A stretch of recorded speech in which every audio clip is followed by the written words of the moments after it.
Aujourd'hui, je voudrais vous partager une vidéo que j'ai reçue de la part d'un internaute qu'on appelle, j'ai vu là-haut, Monsieur Miakassissa. Il a kiffé grave. La vidéo sur le mariage comme porte d'entrée de notre vie et l'élément de réponse que j'ai donné à Céleste. On va l'écouter parce que lui aussi il a dit quelque chose de bien. Je n'ai pas voulu la garder pour moi seule et je vous la partage. On est parti, écoutons-le. Alors, merci beaucoup, Madame Christelle, pour la parole. Donc, je tenais à faire un petit partage rapide par rapport à la discussion en cours sur votre plateforme entre vous et votre audience. Concernant donc le mariage et plus précisément la participation des deux familles. Donc, vous avez parlé des belles-mères, mais je tiens à rappeler aussi qu'un enfant n'est pas seulement fait par une mère, mais aussi par un père.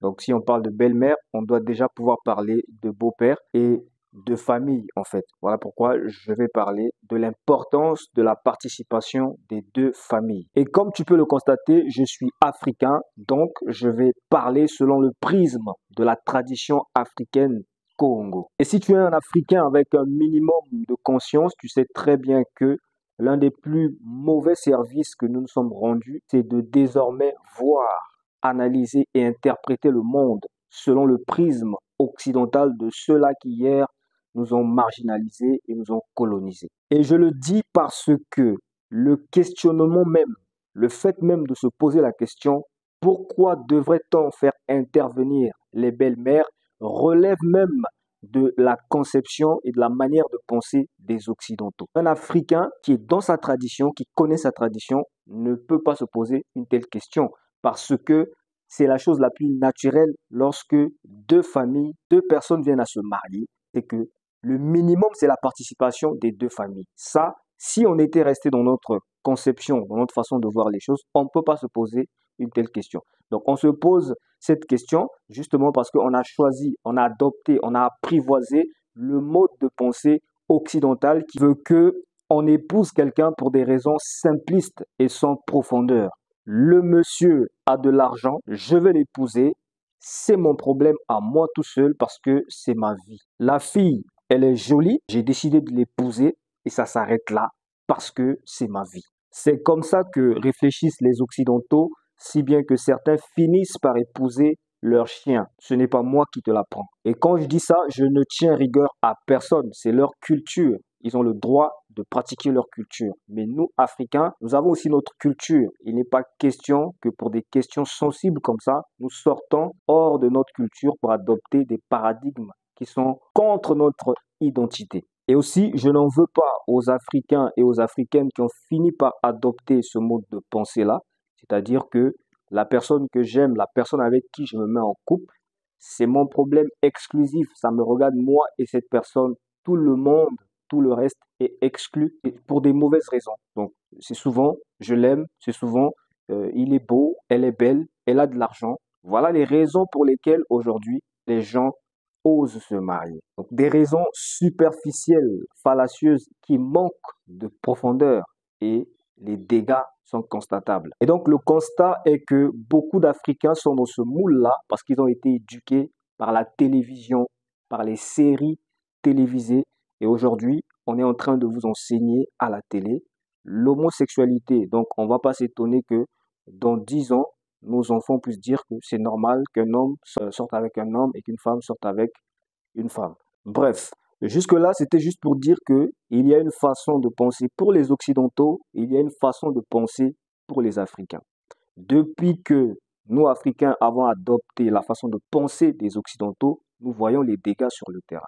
Aujourd'hui, on parle de mariage. Mariages qui se font à la mairie, mariages qui se font sur base de finances, sans aucune raison profonde. Oublions les vraies raisons profondes qui font que un mariage puisse fonctionner. On oublie toutes ces raisons et on se fixe sur des raisons puériles comme le fait que un tel a de l'argent, un tel elle est belle, voilà je l'épouse, je fais pipi à la mairie et nous voyons tous ce que ça cause. C'est des divorces en cascade, c'est des couples bourrés d'infidélité, bref, vous en savez plus que moi. Donc, à l'époque de nos ancêtres, et on n'avait pas de divorce aujourd'hui et on dépensait moins d'argent, parce qu'on était dans l'essentiel. Or, aujourd'hui, on se concentre sur des raisons qui ne font pas qu'un mariage soit fort. Donc, on se concentre sur des raisons financières, sur des raisons superficielles comme la beauté pour épouser quelqu'un. On oublie les vraies raisons qui peuvent faire qu'un mariage soit fort. Donc, pour te donner plus de contexte, je vais te ramener au concept Loongo de la tradition Congo pour te montrer comment nos ancêtres avaient résolu cette question. Comment nos ancêtres avaient pu réussir à faire des mariages Longo. On peut appeler ça mariage par abus de langage. Donc, Longo, comment ils ont pu réussir à faire des mariages indestructibles qui contribuaient à l'épanouissement des deux mariés, mais aussi des deux familles. Avant d'avancer, je vais te donner un élément important. L'anagramme de Longo, c'est Ngolo, qui veut dire force, puissance. Cela suffit normalement à nous révéler que le seul but du Longo, ce que vous appelez mariage, ce que je préfère appeler union sacrée, n'était là que pour rendre forte, puissante, une union sacrée entre deux personnes ou deux familles. Donc, la tradition Congo nous enseigne que deux personnes ne peuvent pas se marier tant que leur compatibilité à plusieurs niveaux n'a pas été vérifiée. Il y a d'abord la compatibilité entre les deux personnes, donc la compatibilité physique et spirituelle. Toujours, s'il n'y a pas compatibilité physique et spirituelle entre deux personnes, il n'est pas bon pour ces personnes-là de se marier parce que cela peut créer d'énormes soucis. C'est donc pour ça que le Longo avait été mis en place pour harmoniser les deux familles à tous les niveaux. Et ce n'est pas la peine de confondre le Longo au matu vu que vous faites à la mairie avec vos pi. Le Longo, plus qu'une cérémonie, est un rituel. Il permet justement, comme j'ai dit, de vérifier la compatibilité des deux personnes qui se marient à leur niveau personnel, spirituel, mais au niveau de la famille et au niveau des esprits derrière chaque famille. Parce que chaque humain a un esprit. Tu es un humain, toi qui m'écoutes, tu es un humain, tu as un esprit. De la même manière que tu as un esprit, votre famille aussi a un esprit. Il y a un esprit ou plusieurs esprits derrière votre famille qui caractérisent cette famille-là. Donc, on ne peut pas concevoir dans la tradition Congo, faire épouser deux personnes qui semblent s'entendre physiquement, mais dont peut-être les esprits sont conflictuels. Voilà pourquoi il y avait le Longo et voilà pourquoi je dis que le Longo, c'était plus qu'une cérémonie, un rituel. Parce que quand on découvrait qu'il y a des conflits au niveau spirituel, on faisait intervenir des rituels spécifiques pour résoudre ces conflits-là, pour enlever les blocages.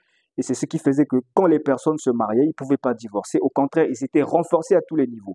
Un couple qui a fait le Longo tel que ce soit ne peut pas être pauvre, ne peut pas être précaire, ne peut pas manquer d'épanouissement, ne peut pas être faible comme ce qu'on voit aujourd'hui. Beaucoup d'argent a été dépensé, mais vous avez des couples faibles parce que vous avez réglé le problème à moitié. Vous êtes parti sur la base des sentiments physiques. Vous avez ignoré que le corps physique là n'est qu'un véhicule. Votre vrai vous est spirituel. Donc vous avez ignoré tous les conflits qui peuvent exister dans les différentes lignées spirituellement et tout. Vous vous mariez, ce qui fait que ça crée beaucoup de désordre parce que quand tu te maries avec quelqu'un et que vos différentes familles spirituellement elles sont conflictuelles, mais c'est là où vous voyez, vous faites des enfants qui naissent avec des maladies incurables. Bref, beaucoup de dégâts, beaucoup de choses que vous ne pouvez pas expliquer. Et là on va dire oui, mais ils ont beaucoup d'argent, c'est pas ça le problème. Donc tu vois avec le peu que j'ai dit que ce n'est pas une caprice personnelle que tu veux la participation des deux famille ou pas. Si tu veux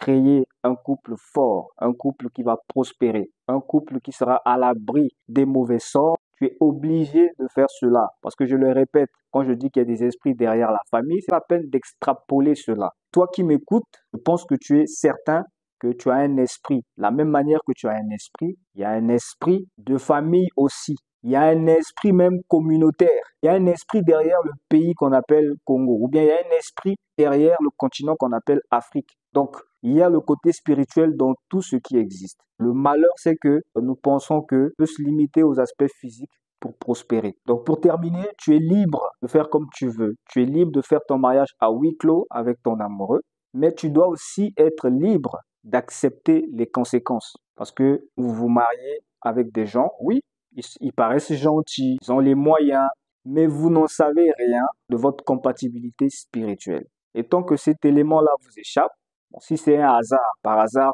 ça correspond, il n'y a pas de souci, il y aura pas de problème. Mais si par hasard, il y a incompatibilité, eh bien, c'est tout qui va s'écrouler. Parfois, une personne qui n'était pas stérile va devenir stérile. Pourquoi? Parce que les esprits derrière les deux familles sont en guerre permanente. Pendant que vous êtes mariés dans votre maison, mais vos esprits respectifs des deux familles sont en guerre permanente parce qu'il y a un conflit qui n'a pas été assaini, il y a un conflit qui n'a pas été réglé, il y a un rituel qui n'a pas été fait pour ajuster, pour remettre l'équilibre. Donc, c'est très important de faire intervenir les deux familles. Donc, encore une fois, ce n'est pas une question d'aimer ou de ne pas aimer la belle famille. Le mariage est une équation mathématique à résoudre. Et donc, c'est comme une recette de cuisine. Quand tu veux faire la cuisine, c'est pas parce que tu vas dire oui, j'aime faire la cuisine que ta recette, que ce que tu vas préparer sera bon. Pour que ça soit bon, tu dois respecter la recette de la chose. Donc, le mariage, c'est pareil. C'est une équation mathématique à résoudre. Et donc, il faut sortir les outils nécessaires pour résoudre. On va te donner une équation à résoudre. C'est pas parce que tu vas dire j'aime les mathématiques que tu vas trouver la solution à la question. C'est pas parce que tu vas dire j'aime le prof qui m'a donné cet exercice que tu vas résoudre la question. C'est là encore où nous tapons à côté. C'est pour ça que j'ai dit aimer, c'est des fausses raisons, c'est des raisons superficielles. Il faut s'armer de connaissances pour savoir quel mélange de choses doit-on faire pour créer un résultat désiré. C'est de cela qu'il s'agit. J'ai parlé beaucoup plus longtemps que prévu. Je vais devoir donc m'arrêter là parce que de toutes les façons, j'ai assez dit. Donc, je vous renvoie la parole pour me dire en commentaire ce que vous pensez. Et donc, avant de partir, je veux juste préciser que mon intervention n'avait pas vocation à donner des leçons, mais à faire un simple partage fraternel, sans vouloir influencer le mode de pensée de qui que ce soit. Encore une fois, dites-moi dans les commentaires ce que vous en pensez. Que la paix soit avec vous.